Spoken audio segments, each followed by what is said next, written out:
रावणाला रावण क्षयो पावला. रावणाचं एवढं ऐश्वर क्षयाला गेलं, एवढं पुण्य त्याचं क्षयाला गेलं. त्याचं कारण रावणाला त्या कपाळावरचं भाग्य लिहिणाऱ्या सटवीनं सांगितलं, तुला सूर्यवंशातल्या मरीचीपासून, कश्यपापासून, विवस्वानापासून 39व्या पिढीला दशरथ आणि कौसल्याचं लग्न होईल, पोटी राम जन्मल, तो तुला मारील. दशरथाचं कौसल्याचं लग्नच होऊ देत नाही म्हणलं.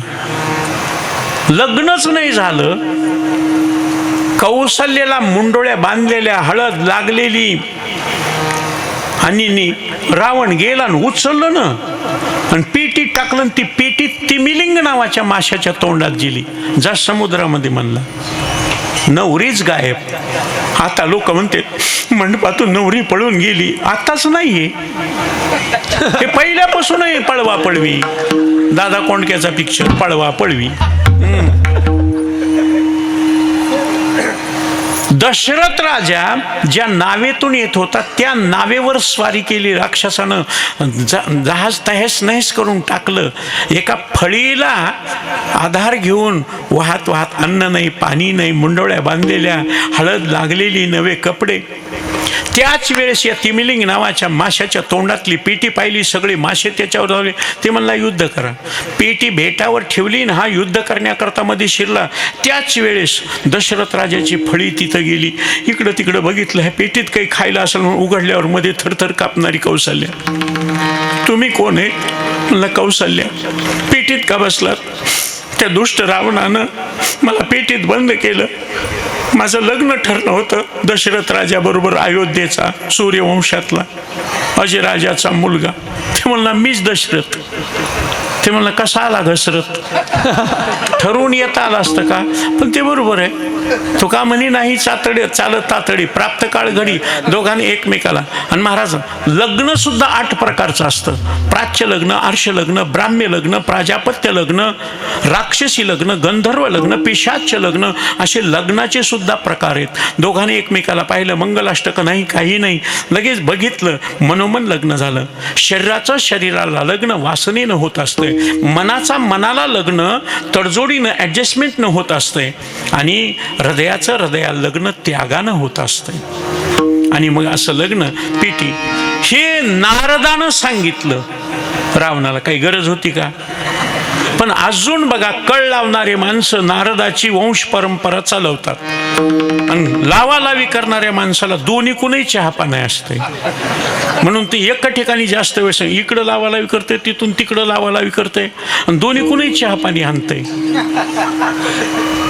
पेटी उघडली, दिसले दोघं, ह्यांना खलास करतो. सर्वा घटी राम, इथंच प्रगट होईल जग काही दिवस. म्हणून माणसाला मरण माहीत आहे, पण प्रत्येकाला वाटतंय आता येऊ नये, थकल्यावर, काम झाल्यावर यावं.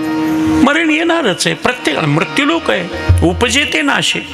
महाराज हे जर संचिताच असेल तर भजनन कीर्तनन सप्ते करून काय उपयोग आहे? काय महाराज, माझ्या ज्ञानोबरायनं शेवटचं सुटका कशी केली आहे? शेवटचं महाराज गुज कसं सांगितलं? कर्माते शंभू मानी आपण, किती पळशी कर्मा भेन, पण बाप रखमा देऊर विठ्ठला शरण, केली कर्मे निवारी नारायण. एका जनार्दनी भोग प्रारब्धान, हरि कृपे सदनाचे दान, हरि कृपे सदनाचे दान, हरि कृपे सदनाचे दान. एका जनार्दनी भोग प्रारब्धान, हरि कृपे सदनाचे दान,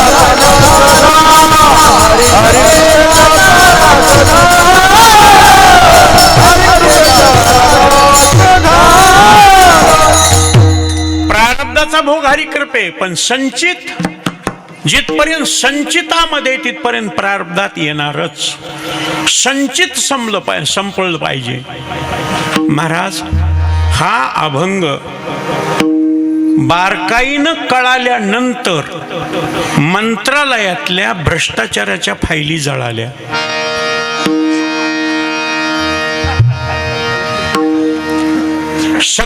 मंत्रालय राहिलं आणि भ्रष्टाचाराच्या फायली ज्या खोलीत होत्या तिथंच कशी आग लागली?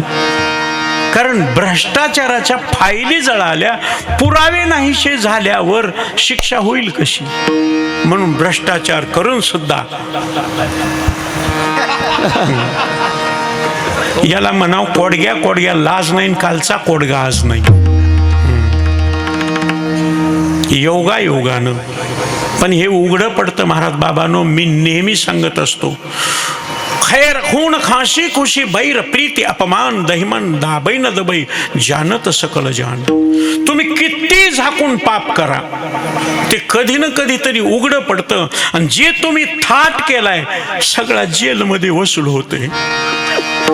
मग कोणताही महाराज असो की कोणी असो असे रट्टे खाऊ लागते. कारण ते केलेलं आहे ना, केले कर्म झाले तेची भोग आले, आणि भोगणे ते फळ संचिताचे. आणि संचितच जळायचं असेल तर त्याच्या करता काय सांगितलंय? तुमचं सगळं संचित जळून जाऊ शकतं. संचित जळाल्यावर ते प्रारब्धात येत नाही, प्रारब्धात नाही आल्यावर तुम्हाला भोगण्याची गरज नाही. त्याच्या करता जे माणसं परमार्थाबद्दल संशय घेतात, अन्नदान करून, नामचिंतन करून, सप्ते करून, ज्ञानेश्वरी वाचून, गाथा वाचून, वाऱ्या करून काही होत नाही, हे होऊ शकतं. हे ज्ञानोबारायची भाषा. आणि ज्ञानोबाराया कल्पपर्यंत खोटं बोलत नव्हते माझ्या सत्यवादाचे तप. म्हणून तुकोबारायानं हा निश्चय सांगितला, तुमचं संचित जळू शकतं.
असं भजन म्हणलं की असं वाटतंय महाराज तुमच्याहून जीव वाळून टाकाव. हो, ऐसे संत जन ऐसे हरीचे दास, ऐसा नामघोष सांगा कुठे. कोणत्याही महाराजाचं कीर्तन उचलायचं का पाडायचंय हे म्हणणाऱ्याच्या आणि वाजवणाऱ्याच्या हातात असते. उमेदवार निवडून आणायचा का पाडायचा कार्यकर्त्याच्या. उमेदवार हात जोडीत बटन धावा, असं बटन धावा असं करीत जाते. ते पुढे निघाले की मागचे म्हणतात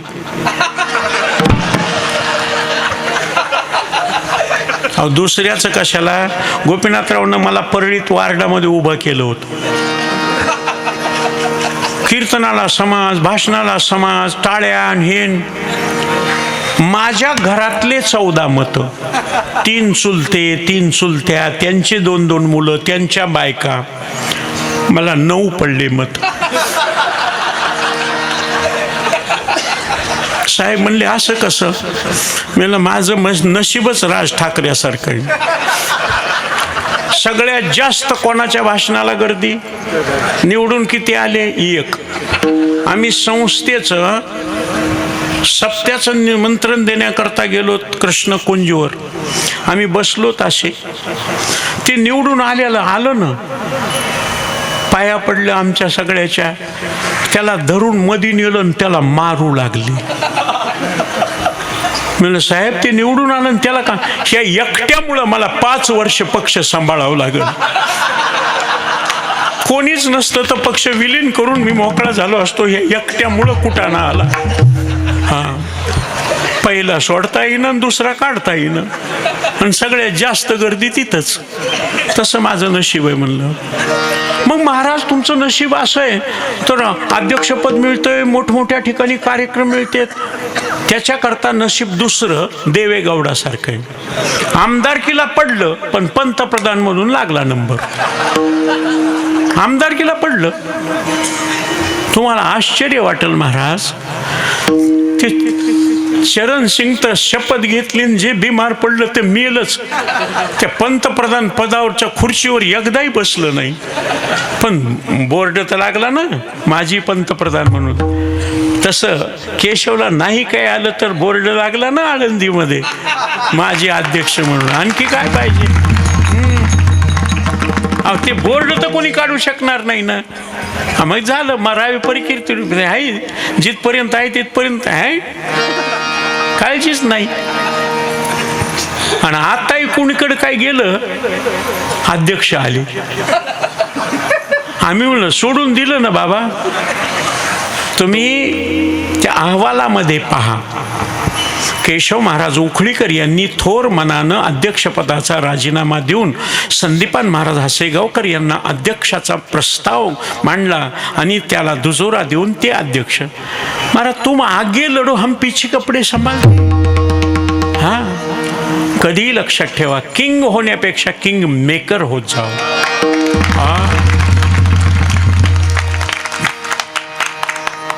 कारण जिथपर्यंत मी पदावर नव्हतो, तुमच्या सगळ्या माहिती करता सांगतो, अजात शत्रू होतो. कोणत्याही भागामध्ये कोणीकडे माझे कीर्तन, सगळे महाराज लोक कीर्तन ठेवायचे. मी अध्यक्ष झालो की 50% माणसं विरोधात, 50% विरोधात. अरे वा, आम्हाला घेणं देणं, कंदील लावून येणं, येड्याच्या खिशाला 3-3 पेनं. हे आमच्या बीडचं आहे, मकरंद सराफचं. आणि चिखलीकराच्या आमदार साहेबाच्या वाढदिवसानिमित्त माझ्या हातानं मकरंद अनासपुरेचा सत्कार होता. ते मला आपल्या जिल्ह्यातच लावलंय, कंधार तालुका जिल्ह्यात. मग तसंच असतंय, घ्यायना तोड दावे, आपल्यातच लावून देते. कशा करता सांगतो, माझ्या ज्ञानोबरायनं जीवनामध्ये कधी खोटं बोलले नसल्यामुळं माझ्या तुकोबरायचा विश्वास आणि तुकोबरायनं ज्ञानोबरायनं सांगितलेला सिद्धांत विठोबाच्या पायाचा. बाप रखमादेवर विठ्ठला शरण केली कर्मे निवारी नारायण. तुम्ही डोंगरा एवढं जरी पाप केलं तर त्याचं निवारण होतं. एक जन्माचंच नाही तर जळतील पापे जन्मांतरीचे. अजामेळ पाप राशी होत्या तरी त्या सगळ्या जळून गेल्या. महाराज नक्की काढा भगवद्गीता. भगवान स्वतः सांगतात, अहंत्वा सर्व पापेभ्यो मोक्षयिष्यामि मा शुचः अपि चेत सुदुराचारो. पूर्वी जरी पापी असला तरी मी सगळं त्याचं जाळून टाकतो. आणि रामायणाबद्दल उदाहरण सगळ्याला माहित आहे. वाल्या कोळी एवढा पापी होता, पण रामाचं उलट चिंतन करून काय होईना तो पापमुक्त झाला. एवढंच नव्हतं, केले रामायण रामाआधी. म्हणून माझे तुकोबराय सांगतात, तुमचं संचित जाळायचं असेल तर त्याला कोणतं साधन करावं लागेल? माझ्या विठोबाचे पाया, माझ्या विठोबाचे पाया,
पायात, माझ्या विठोबाचे पाय.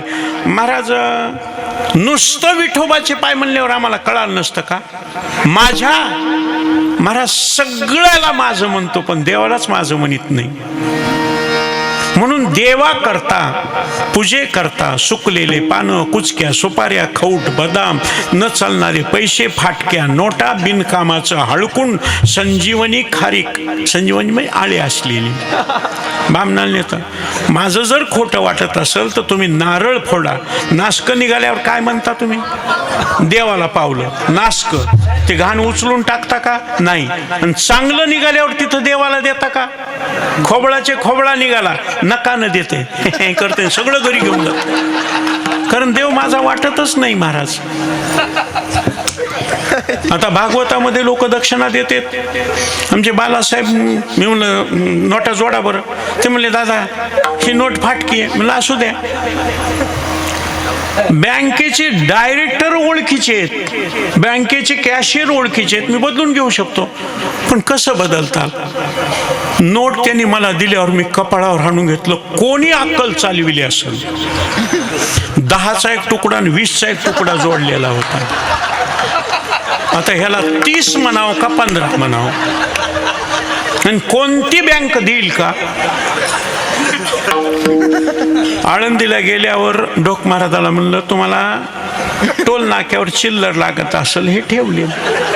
त्यांनी त्या नोटाकडे बघितलं नाही, 50ची माझ्याकडे दिली. मी विचार केला धोका वही होत आहे जहा भरोसा ज्यादा होता है. महाराज नोटा बघा.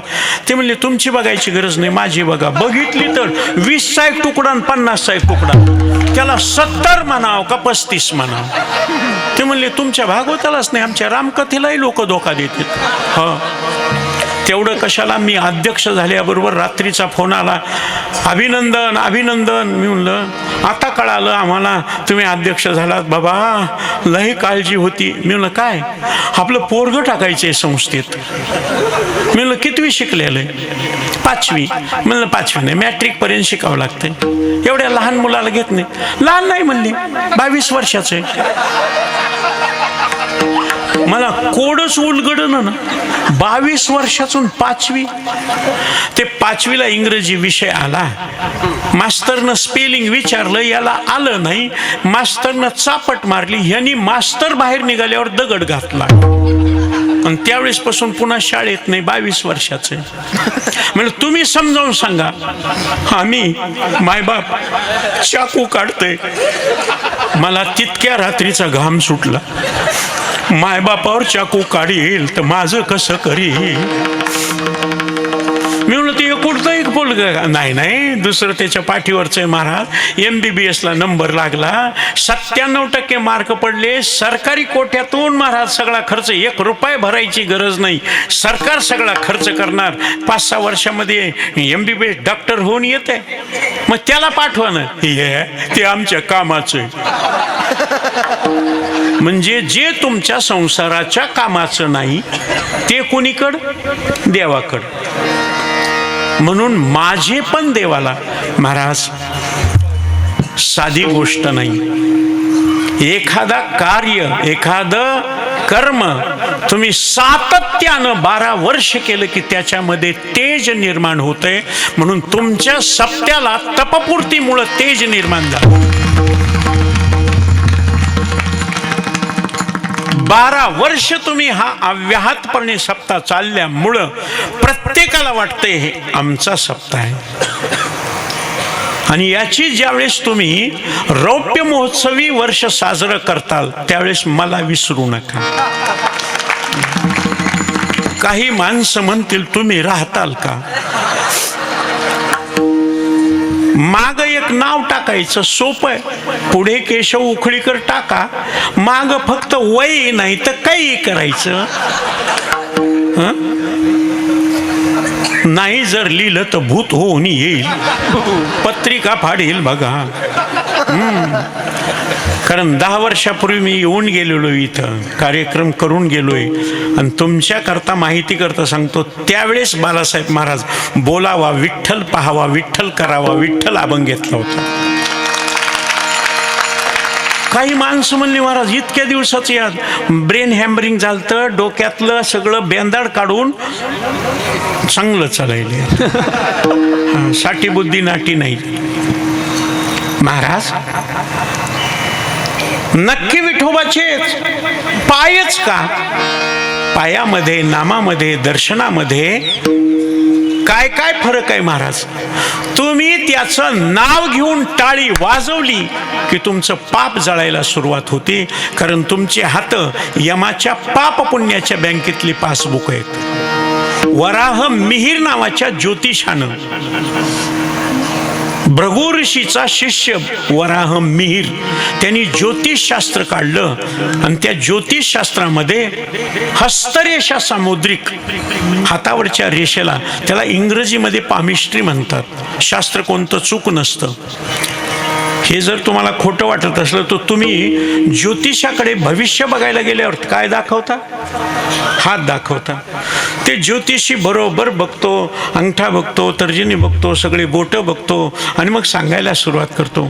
तुमच्या हातामध्ये पैसा येतो. मनगटापासून धनरेषा मध्या बोटल्यापर्यंत आहे आणि ती ठसठशीत असल्यामुळं तुम्हाला पैशाकडे जाण्याची गरज नाही. पैसा तुमच्याकडे येतो, पण पैसा टिकत नाही बघा. ते म्हणला बरोबर आहे, पैसे येतात पण टिकत नाही. पण ती आम्हाला कसं कळावं? धनरेषेच्या करंगळीकडच्या बाजूला जर फुली असेल तर त्याला अनभिज्ञ, अनोळखी, अपरिचित लोक द्रव्यनाश घडवतात. धनरेषेच्या अंगठ्याकडच्या बाजूला फुली असल्यावर त्याला आप्त, इष्ट, नात्या गोत्यातली माणसं गोत्यात आणतात. ते म्हणला बरोबर आहे. हे धन टिकण्याकरता दान करावं लागतं. कारण दातव्य मितीय दानम, तपे विन दैवतन दिधल्या विन प्राप्त, दिल्याशिवाय मिळत नाही. ना दत्तमोपतिष्ठतो ऐसा श्रुतीचा असे अर्थ वेदामध्ये सांगितले. आणि तुम्हाला दान धर्म घडत नाही. तुम्हाला घडत नाही कसं काय? ज्याची करंगळी अनामिकेच्या 2 कांड्याच्या वर आहे त्याला दान धर्म घडतो. कार्यक्रम बघितला बाबा, एवढा चांगला आहे, सत्यकर्मा व्यवसाय, 100 रुपये का होईना पावती फाडून जाईल. आणि ज्याला 12 वर्षाचा सप्ताह माहित आहे आणि करंगळी जर कमी असेल, पंक्तीला जेवल, पावती पुढे घेतल्यावर आहे ना, आम्ही आहेत ना, गोड बोलल, चांगला सप्ताह चाललाय, खरे कष्ट आहेत बहा, सगळ्यांनी मिळून एकजुटीनं केलंय. एकजुटीनं केल्यामुळं एवढं सुंदर कार्यक्रम व्हायले. पावती करील, निघल, खाऊन निघल, देणार नाही काही. आणि ज्याची करंगळी 2 कांड्यापेक्षाही लहान आहे तो स्वतःही देणार नाही, दुसऱ्यालाही देणार. बस महाराज, पैसा असावा लागतो. आणि पैसा असून सुद्धा उपयोग नाही, आयुष्य असावं लागतं. पैसा आला ना आयुष्य नसलं तर आयुष्य करंगळीपासून पहिल्या बोटापर्यंत आडवी रेख गेलेली असती, ची इथपर्यंत तर्जनीपर्यंत 100 वर्ष धक्का लागणार नाही. ऍक्सिडेंट होऊ द्या, ऑपरेशन होऊ द्या, रोग होऊ द्या. आता मी सांगायलो माणसं बघायली, म्हणजे खोसे पाटल्यानंच पहिल्या सुरू बघितलं. पण बघत असताना पंचायत कशी, काही माणसं असे उघड बघणत, लपून, महाराज ब्लेडनं छिलून वाढत नाही, कमी होत नाही. महाराज थोडं कमी आहे 92, आणखी कमी आहे 87. महाराज 2-3 फाटेच फुटलेले त्या रेषेला. चिकनगुनिया, डेंगू, मलेरिया, ऍक्सिडेंट ह्याच्यातून वाचला तर पुढे आयुष्य ते जिने हे पुढे की गा. महाराज आयुष्य संपलं, पैसा येऊन काय? एक माणूस स्टँडवर राहणारा, अतिशय गरिबी, एकाची सुटकेस एसटीतून काढली, त्याच्या कारपर्यंत नेऊन दिली. त्यानं 5 रुपयाचा रोकडा दिला. महाराज त्याला हमाली. त्यानं घाम पुशीत विचार केला, सकाळपासून काही नाही, 5 रुपये आलेत, एक वडापाव खाव, पाणी प्याव. वडापावाच्या गाड्याजवळ गेल्याबरोबर तिथं लॉटरीचं तिकीट विकणारं पोरग त्याच्या पद्धतीनं जाहिरात करत होतं. वरलक्ष्मी लॉटरी, शेवटच्या दिवसाचा, सोडतीचा दिवस. 3 सिरियल मध्ये 1-1 कोटीच बक्षीस, सामायिक बंपर ड्रॉ 2.5 कोटीच बक्षीस.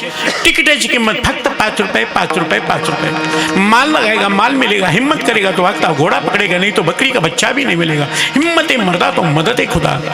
आजच ही वेळ आहे, उद्या ही वेळ येणार नाही. दिवशी गेलो होतं कशाला? वडापाव खायला. ते म्हणला वडापाव उद्या खाऊ म्हणला, पण तिकीट आजच्या दिवसच आहे ना. 5 रुपये दिले, तिकीट घेतलं. पुन्हा मन उदास. देव उदासीनाच्या मागे मरू देत नाही अशी लालूच दाखवतोय. आपलं नशीब दलिन तरी आपल्याला थोडं भविष्य लागणार, आपल्याला थोडंच बक्षीस लागणार. दुसऱ्या दिवशी पेपरमध्ये बघितलं, नंबर बघितलं, इतकं खुश झालं. 2.5 कोटीचं बक्षीस त्याच्या 5 रुपयाला. 2.5 कोटीचं. आलं ट्रेझरी बँकेमध्ये गेलं, ते तिकीट दाखविलं, खरं खोटं तपासणी केली. आणि 2,000चं एक बंडल 2 लाखाचं असतंय ना, ते 1,200 बंडलं त्याच्या पुढे ठेवले. 1,200 बंडलं दोन्ही हातानं ते धरले. एवढे पैसे माझे मेलं. त्याचं मुंडकं त्याच्या नोटावर आहे. आता हे खर्चील का?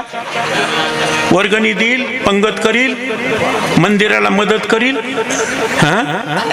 कहत कबीरा सुन मेरे गुनिया, आप मर गए पीछे डूब गई दुनिया. तिथल्या तिथंच राहिलं, कारण त्याच्या हातात ते भाग्य नव्हतं. महाराज, अन्न सुख ज्याच्या अंगठ्यावर जव नावाचं चिन्ह नाही त्याला कधीच अन्न सुख नाही. घरी किती श्रीमंती असू द्या. डॉक्टरकडे गेला, चक्कर आली म्हणून डॉक्टरनं सांगितलं गोड आवडतं का? हो. खाणं बंद करा.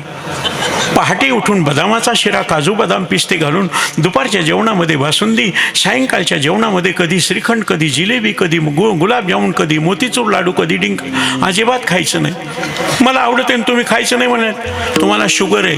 न जेवता शुगर 380च्या पुढे, जेवण झाल्यावर 600च्या पुढे जाईल. झटका येऊन मारतात. खायचं मरायचं का? म्हणला नाही. काय हरकत नाही म्हणला. मला तिखटही आवडतं, मिरची भजी आवडते, महाराज हिरव्या मिरच्याचा ठेसा आवडतोय, वडापाव आवडतोय, त्याच्याबरोबर तळलेल्या मिरच्या खातो. ती तर अजिबात नाही. का? अल्सर नावाचा रोग आहे. तिखट खाल्लं की पोटात आग होती. म्हणला होती. मसाल्याचं खातो, मला काळा तिखट्याचं, बैंगन मसाला, भेंडी मसाला, कटाची आमटी मसाला, काळ्या तिखटाच्या. ती तर खाऊच नका. म्हणले का? तुम्हाला मूळव्याध आहे. मसाल्याचं खाल्ल्यावर राग होती. म्हणला होती.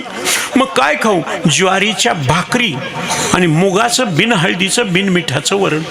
पानचट लागतं, खाऊ वाटत नाही. मरायचे का? नाही. हे केलेलं दुसरे खातील, तुम्ही बघायचं. एका म्हाताऱ्यानं काहीच द्यायचं नाही. पोरं चांगले निघाले, गुलाबजामुनची पंगत दिली. घ्या गुलाबजामुन, घ्या गुलाबजामुन. हे म्हातारं पडल्या पडल्या बघून वाढा रे, वाटोळं करू नका रे. मी पोटाला खाल्लं नाही, कधी दान केलं नाही. काय केलं गणपत? गुलाबजामुन केले त्यांना. बघू दे बरं. त्यानं दाखवले. त्यानं लगेच एक दे बरं. बायको म्हणली शुगर आहे. एकानं काही मरत नाही, माझी वासना गेली. जेवणारे म्हणले सारखं बघायलंय आमच्याकडं. घास घेतला की आमचे पोट फुगतील. द्या. ते गुलाबजामुन त्याच्या तोंडात ठेवला. खाणार, फुक्कून झालं. गुलाबजामुन बाहेर मेलं. ते बघितल्यावर तुकोबर आहे म्हणतात. घास गिळी सत्ता हाती नाही. तुम्ही दिलंच नाही तर तुम्ही गिळताल कसं? महाराज, हे सगळं खरंय, पण ह्याच्यातल्या दुःखाच्या रेषा नाहीशा. तरुण मुलामध्ये एक लग्नाचं राहिलं ना, लग्नाचं करंगळीचं शेवटचं कांडण, आयुष्याची रेषा. याच्या इथं पुरुषाच्या एक रेग बारीक असती गावा एवढी. एक रेग असली तर एक बायको, 2 रेगा असल्या तर 2 बायका. जास्तच गुतोड असेल तर मला विचारू नका. तुम्ही काय घोटाळे केलेत मी कशाला कीर्तनात सांगू? महाराज, याच्यातल्या ऐका, दुःख देणाऱ्या रेषा नाहीशा करण्याकरता काय प्रमाण आहे? महापाप राशी त्याची झाली होळी, वाजविता टाळी विठ्ठल नामे. तुम्ही टाळी अशी वाजवली, हाताला मुंग्या आल्या, ॲक्युप्रेशर होतोय, सांधेदुखी होत नाही. आणि विठ्ठल जोरात म्हणल्यावर भस्त्रिका नावाचा प्राणायाम होतो, 8 प्रकारच्या प्राणायामपैकी. आणि रक्ताभिसरण संस्था सगळी चलते व्यवस्थित. कधी अपचन, बद्धकोष्ठता, कधी प्रकृतीचा दोष होणार नाही. तुम्ही फक्त 1 मिनिट सकाळी, 1 मिनिट संध्याकाळी टाळी अशी वाजवायची, हाताला मुंग्या आल्या पाहिजे. विठ्ठल जोरात म्हणायचं. माझ्या पदरचं नाही, सदा नाम घोष जोरात. आता कळालं ना?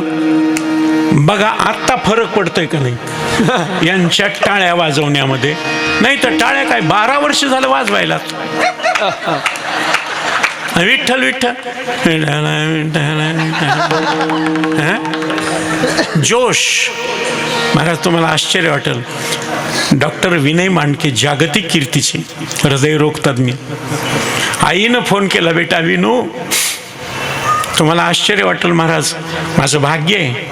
तात्यारावजी लहाने नेत्रतज्ञ विषय, त्यांच्या आईचे 5 वर्ष पुण्यतिथ्या मी केल्या. इंदुरीकरांच्या आईच्या 5 वर्ष महाराज गीता जयंतीच्या दिवशी पुण्यतिथीचे कीर्तन मी केले. ढोक महाराजांची आई वारली, 5वा भागवत कथा त्या ठिकाणी केली महाराज. म्हातारीनं मला सांगितलं होतं, मी म्हणलं बाई 109 वर्ष. केशव मला सांग रे, माझे लेकरं मरायलेत, नातू मरायलेत, मुली मरायल्यात, आणि मी 109 वर्ष झाले, मला कसं येईन झाले. म्हणजे ज्याचं जितकं आयुष्य आहे त्याला तितकं भोगावंच लागतं. पण मला तुझं भागवत ऐकत ऐकत मरायचं. तुम्हाला आश्चर्य वाटेल, 18 ते 25 माझा आणि ढोक महाराजांची कथा चालू होती. 18 ते 25 आणि 21 तारखेला त्यांचा जन्मदिवस अक्षय तृतीया. त्याच दिवशी महाराज जेवण करून अरे केशवचं भागवताची कॅसेट लावले. धाकट्या मुलाला सांगितलं महाराज, बाबारावला, त्यानं कॅसेट लावली ना, असं पडल्या पडल्या देह सुटला. 109व्या वर्षी मुलाला कळाल्याबरोबर मुलगा सुद्धा धाकटा गेला. ढोक महाराजांचा धाकटा भाऊ, महान पारमार्थिक. त्यांच्या दोघांच्या कार्यक्रमानिमित्त भागवत कथा ठेवली महाराज. एकट्याने सगळा खर्च केला. काय सांगावं चमत्कार महाराज. आम्ही तसं, मग तुमच्याकरता सांगतो, ते आईनं फोन केला, विनो माझ्या काळजात दुखायला लागले रे, दरदरून घाम आलाय, मला थरथरी सुटली, घशाला कोरड पडली, उभा राहता येईना, काय करू. आई अटॅक आलाय, मी दवाखान्यात आहे, तू गावाकडेस. गाडीमध्ये गादी टाक, त्या गादीवर पडून राहा, जास्त हालचाल करू नको. पण गाडीत बसल्यानंतर टाळी जोरात वाजून विठ्ठल विठ्ठल म्हण. तू इथपर्यंत आलीस की मी इलाज करील, पण मरून गेल्यावर काय करू. 1 तास 46 मिनिट लागले महाराज गावाकडून दवाखान्यापर्यंत. डॉक्टर साहेबाच्या आईला अटॅक. डॉक्टर साहेब महाराज ऑक्सिजन, सलाईन, टेबल, स्ट्रेचर, माणसं सगळे जमा झाले. आणि ते म्हातारी दरवाजा उघडला तर तर तर तर करीत मध्ये गेली. मशीनमध्ये ते उभं केलं, सिटी स्कॅन का तयार MRI काय म्हणतात ना, उभं केल्याबरोबर डॉक्टर म्हणले अटॅक आला होता, पण आता रक्ताभिसरण संस्था, तुझा BP, तुझे सगळं लेवलवर आहे. महाराज तुम्हाला चमत्कार सांगतो, विनय मांडके गेले, आई अजून जिवंत. ही ताकद आहे विठ्ठल म्हणण्यामध्ये. विठ्ठल म्हणता हरले पाप, विठ्ठल विठ्ठल जप करी पापा निर्मूळ. महापापी सुद्धा तरुण जाऊ शकतात. आता कळालं ना. आता टाळ्या. विठ्ठला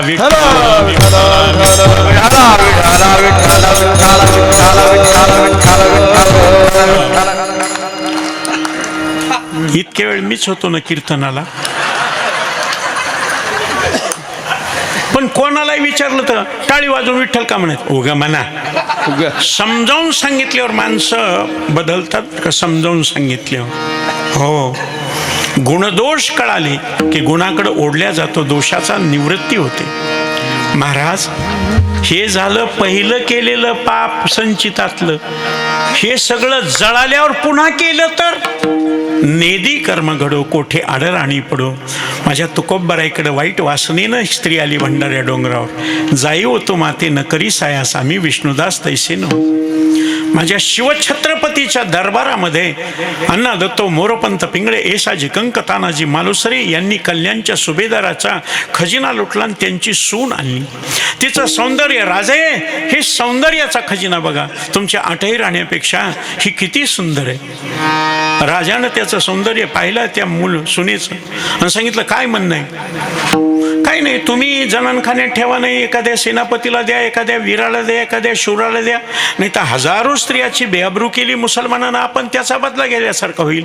हिचं सौंदर्य पाहिल्यावर तुम्हाला तसं वाटलं का. मला काय वाटलं सांगू. अशीच आमुची आई असती, सुंदर रूप होती, आम्हीही सुंदर झालो असतो. बदले शिवछत्रपती. शिवछत्रपतीनं केसाला धक्का लागू दिला नाही, सही सलामत पाठवलं. हा आदर्श आहे. म्हणून जय भवानी जय शिवाजी. विवेकानंद स्वामी शिकागोच्या धर्म परिषदेमध्ये भारतीय संस्कृती, इंडियन कल्चरचं महत्त्व प्रतिपादन करत असताना त्यांचं देखणेपण, त्यांचं बाणेदारपण, त्यांचं वक्तृत्व पाहिलं. आणि एका श्रीमंत सुंदर मुलीनं मिलियन्स डॉलर्स जी संपत्ती आहे ती जवळ गेली आणि सांगितलं, स्वामी मला तुमच्याबरोबर लग्न करायचं. म्हणजे माझा लग्न हा जीवनाचा उद्देश नाही, रामकृष्ण मिशनचं कार्य, भारतीय संस्कृतीचा प्रचार प्रसार करणे, काही हरकत नाही. तुमच्या भारतामध्ये लग्नाला बंधन मानित असताल, मला रखेली म्हणून ठेवा, दासी बटकोरी म्हणून ठेवा. स्वामी म्हणले एवढा आग्रह? मोठमोठे प्रिन्सेस, मोठमोठे लोक माझ्या मागं लागलीत, पण मला तुमच्यावर कशामुळं? मला तुमच्यापासून तुमच्यासारखा मुलगा झाला पाहिजे. स्वामी जवळ गेले आणि सांगितलं, माझ्याबरोबर भोग भोगून माझ्यासारखा मुलगा होईल याची खात्री देता येत नाही, तू मलाच आपला मुलगा मान.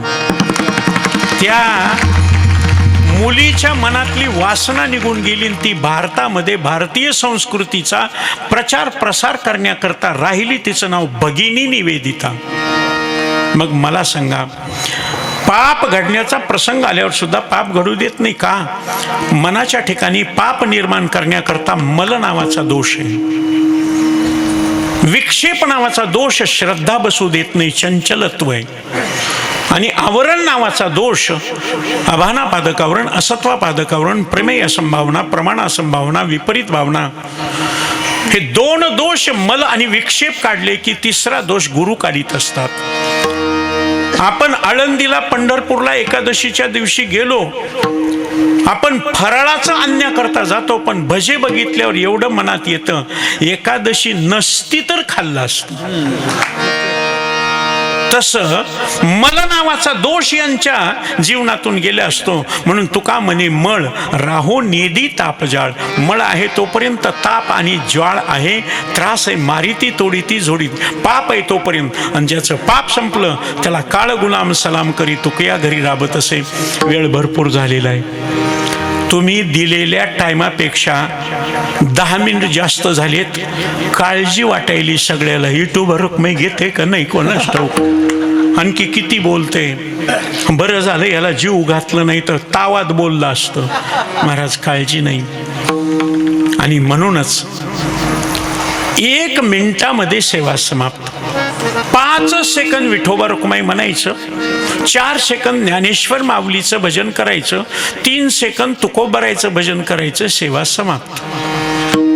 पण टाळी कशी वाजवावी हे तर तुम्हाला सांगितलंय, आणि भजन कसं करायचं ते बेंबीच्या देठापासून कधीच तुम्हाला पोटाचे विकार होणार नाही. तुम्हाला आश्चर्य वाटेल. महाराज 60 वर्षाचा होईपर्यंत मला ताप, पडसं, खोकला काही नव्हतं. बीपी नाही, शुगर नाही,